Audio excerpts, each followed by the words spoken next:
السلام علیکم۔ جب تک تم خود کو نہیں بدلو گے تب تک آگے نہیں بڑھ سکتے۔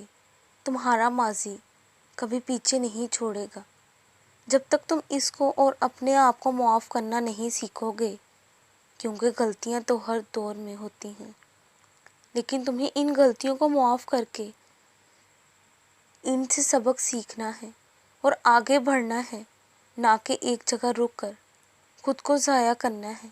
جس نے تمہیں پیدا کیا ہے، اتنی خوبصورتی سے اپنی روح تمہیں دی ہے، کیا وہ تمہیں ایسے دیکھ سکتا ہوگا؟ کبھی نہیں۔ اللہ تم سے 70 ماؤں سے زیادہ محبت کرتا ہے۔ وہ تمہیں کبھی اکیلا نہیں چھوڑتا، تم سے ناراض نہیں ہوتا، لیکن وہ بھی تب تک تمہاری مدد نہیں کرے گا جب تک تم اپنی مدد خود نہ کرو۔